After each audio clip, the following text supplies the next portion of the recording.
Chapter 12. Nala. Are we almost there yet? Nala did her best not to growl as they continued to claw their way up to the steep embankment. If Abena asked her one more time, she just might scream. No, she answered. I warned you this wouldn't be easy when you begged to follow me. You didn't warn me enough, Abena said, so it's your fault. Nala glared back at her, then had to scramble to reclaim her grip on the crumbling rock. Just keep climbing, she told Abena. She looked up at the sky. It was dark, even though daylight had arrived some time ago. She had not seen such ominous clouds rolling in over the savannah since she was a tiny cub. Once we reach the top, we'll need to find shelter and rest for a bit. And eat? Abena asked. Nala pretended she hadn't heard her. She was hungry too, but she still had not figured out that part of her plan. She knew enough about pouncing to catch a small rodent, but that wouldn't be enough for both her and Abena. Why had she allowed the cub to follow her? She knew why, even if she didn't want to admit it. Abena was annoying and could not go more than a few minutes without asking a question, but Nala had been grateful to have her by her side as she made her way through this elephant graveyard. If she was being upset, she could admit that the cub's incessant talking had been useful at times.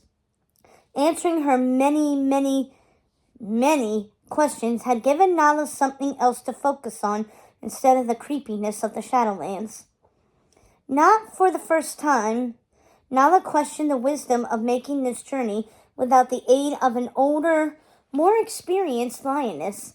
This was no place for two cubs, especially a cub as young as Abena.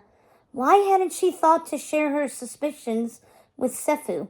The lioness would have probably joined Nala on her quest to find Simba. No, if she had told Sefu, then the lioness would have felt compelled to share Nala's knowledge about Garamba with Sarabi. Their queen would have dispatched a cadre of lionesses, but Nala would not have been part of their group. She would have been stuck at Pride Rock under her mother's paw, as usual. This was her journey, no one else's. She had to show her pride that she could do this. Until she proved to her mother and all the others what she was truly capable of, they would continue to treat her like a baby. She could not allow that to happen. I think we're almost there, Nala said. I can see grass. She grasped at another rock and started to heave herself up. Suddenly the rock gave way. Not again! Nala screeched as she went sliding. She grimaced as something ripped into her skin, the searing pain making her see stars. Nala shuddered at the thought of having to make this treacherous climb again. But then something solid stopped her downward slide. I've got you. It was Abena.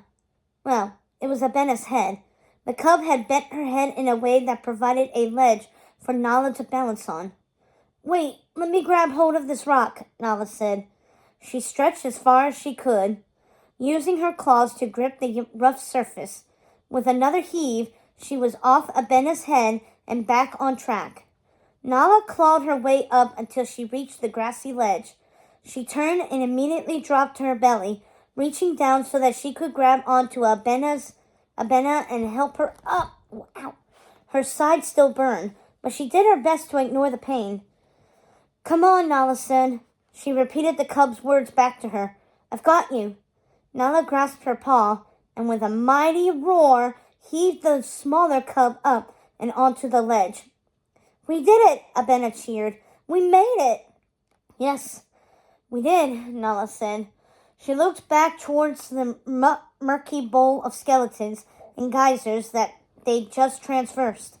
She and Simba hadn't made it nearly this far before Mufasa had rescued them from a fate that was so scary it made her shiver even to this day. Nala looked at Abena and smiled.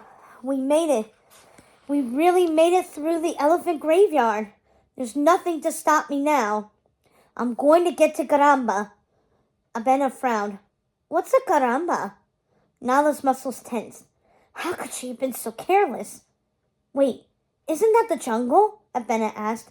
I heard Ola talk about it. She said it's supposed to be very pretty. Abena's eyes brightened. Is that where we're going? Nala didn't know what to say. No one was supposed to know her true destination. But then again, Abena had just possibly saved her life, or at least saved her from rolling to the pit of the elephant graveyard. And she had proved to be a trusty companion. When she wasn't talking Nala's head off, the least she could do was let her know where they were going. It didn't mean she had to tell her the reason they were going there. Yes, we're going to Garamba, Nala said. The cub had not mentioned Simba, which meant she had not heard the chatter swirling around the waterhole about the sighting. Why didn't you say that from the very beginning? Abena said. That sounds like a perfect adventure. Let's go. She took off again, but not before Nala stopped her, catching her by the tail. Not so fast, Nala said. First you have to stop running off. We're beyond the Pride Lands now. The closer we get to the jungle, the easier it will be for me to lose sight of you. We have to stick near each other. And second, Abena asked, we have to find a river or a waterhole, Nala said. And food. I'm hungry. Nala had paid attention to the position of the bowl-shaped cluster of stars before the sun had made them impossible to see. She was pretty sure if they continued straight, they would remain on the right path. But to be safe, she planned to slow their forward progress just a bit. It was smarter to pick up the pace at night, while they had the stars to guide them, and eat and rest during the day. Now to find food. Abena gasped. What happened to you? Nala looked down at where the cub stared, and finally saw the cause of the stinging. A gash stretched down her side. The fur around it was caked with blood and dirt. I think it was a rock, Nala said. It happened when I lost my footing and started sliding. Seeing the cut made her aware of how much it actually hurt. She thought about how much worse it could have been if Abena had not halted her tumble, and she felt an overwhelming sense of gratitude towards the cub. Thanks for stopping my fall, Nala told her. Who knows what would have happened if she had been out here alone. She could have very well perished in the pit of that abandoned graveyard. And if I hadn't said it already, I'm sort of happy you're here. Abena beamed. I'm happy I'm here too. The vegetation thickened now that they'd passed through the desolate Shadowlands. Nala knew they had not yet hit the jungle, based on the stories she'd heard. The jungles nearing Garamba were so thick and lush that the sun could barely make it through the dense trees. But compared to the savannah, the transitional area they now found themselves in was as close to the jungle as she had ever seen. Thick, ropey vines hung from tall trees, and the grass, though sparse in some places, was twice as high as both her and Abena. Nala, look, Abena said. A waterhole. They raced over to the waterhole. It was tiny compared to the one near Pride Rock, but Nala wasn't going to complain. She lapped at the water, savoring its coolness as it slid down her throat. She took a tentative step towards it.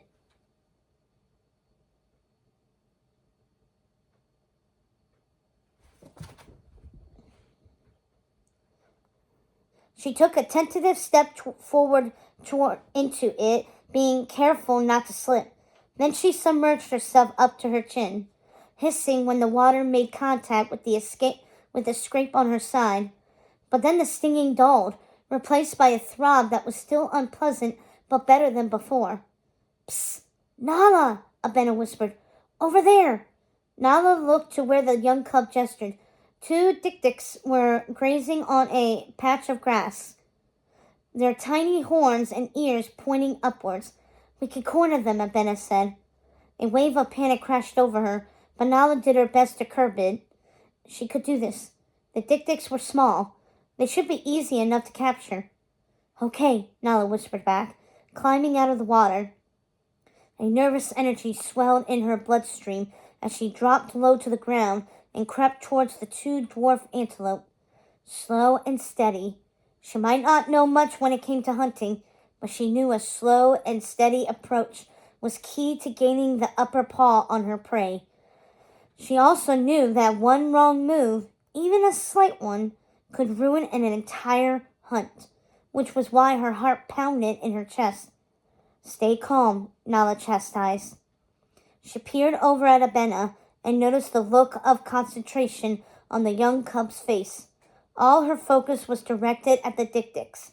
How could she remain so composed and in control? It made Nala even more unsure of herself. As they approached the dik-diks, Abena motioned with her head. Nala followed her cue and pounced, and sent the dik-diks scampering away. "Nala!" Abena shouted. "Why did you do that? You said to go. This," she nudged her head the way she had a moment ago, "means to go around the other side, not pounce. You're supposed to approach the dik-diks from the back. You can't just jump right in front of them. They're too quick for that." "Well, I didn't know," Nala said. She shook her head and in a defeated whisper repeated, "I didn't know." Abena tilted her head to the side, her brow furrowed. "You really didn't know what to do, did you?" "No," Nala said. "All I've learned so far about hunting is how to pounce. And I don't know everything there is to know about that either. I don't know when to pounce or when I should hold back. And hunting is about more than just pouncing. I don't know the best angle to approach prey, and if I ever catch one, what should I do to subdue it? I haven't learned any of that." "I could teach you," Abena said in a soft voice. Nala was taken aback by the offer, and the pity she saw on the young cub's face made her feel even worse. Abena should have been coming to her for advice, not the other way around. But she knew when to shut up and swallow her pride. "Are you sure?" Nala asked. "I don't know everything, but my mom let me join her and Ola on a couple of hunts. I could teach you what I learned from them." Her first instinct was to feel resentful, but it was quickly followed by gratitude. Nala nodded. "I'd like that." They found a shrub that, if she tilted her head to the side and squinted, Nala could almost imagine was a yellow mongoose. For the next hour, Abena shared tips on how to stalk and capture prey. She was not the most patient teacher, dramatically falling to the ground and wailing at the tiniest mistake, but she didn't give up on her student, and Nala refused to quit on herself. She could feel her confidence growing. "Shh," Abena said, crouching low. Nala did the same and took aim at the shrub. No, Abena whispered. "Over there." Nala whipped around. She spotted a hare standing near the water hole, nibbling on a piece of fruit. "Do you think you're ready to catch it?" Abena asked. Instant panic filled Nala's chest, but she tamped it down and nodded. She could do this. She just had to do all the things Abena had taught her. She took a step forwards, and the hare stood up straight. Nala paused with her paw, suspended above the ground, waiting for the hare's next move. She watched as it sniffed the air and looked around. She held herself rigid, pulling in slow, quiet breaths. When the hare went back to eating its fruit, Nala made her move. She crept closer, using the taller grass for cover. She stopped at the end of the grassy barrier, the hare mere yards away. Nala hunched low, her hind legs bent and in position to spring her forwards. She shot out, aiming for the hare. It escaped before she could grab hold of it.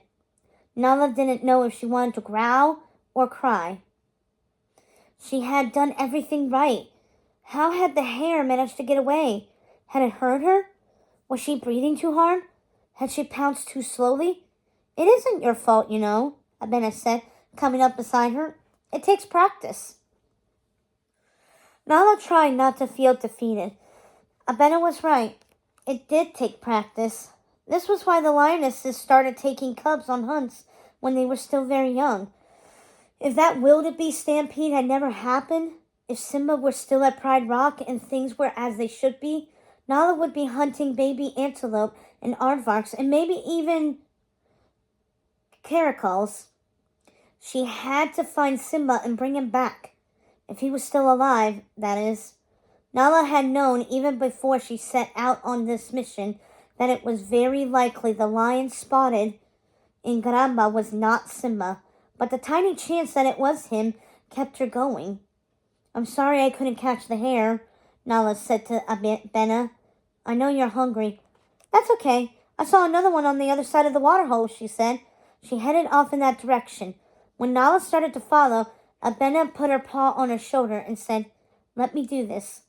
Nala jerked her head back, beyond offended that the young cub didn't think she could provide at least some help. But when Abena returned just a short time later, carrying a dead hare between her teeth, Nala was hard-pressed to hold on to her outrage. The hare wasn't very big, but it was enough to provide sustenance for both of them.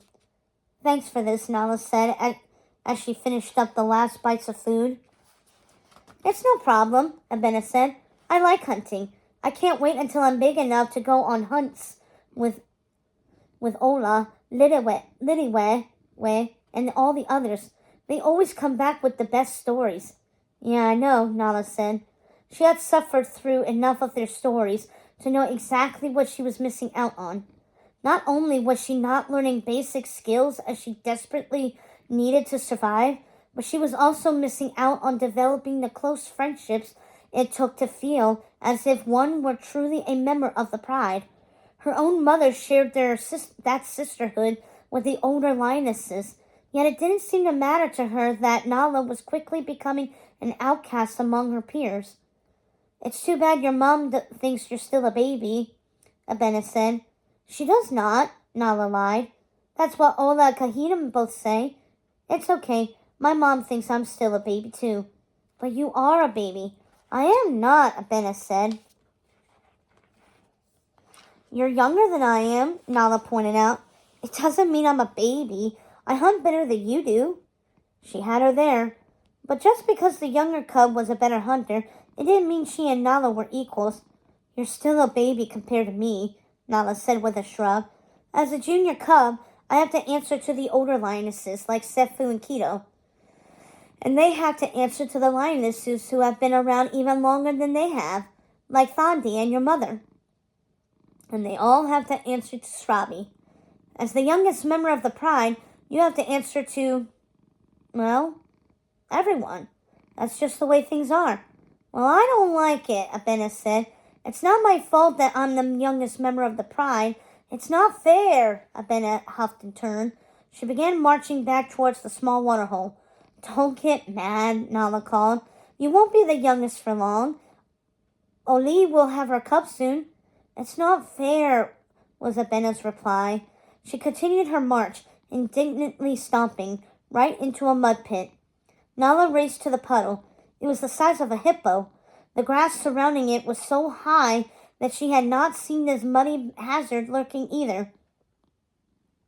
Nala giggled as Abena flailed around, slipping and sliding as she tried to gain purchase. She reached out a paw, but the young cub turned her nose up at it. No, Abena said.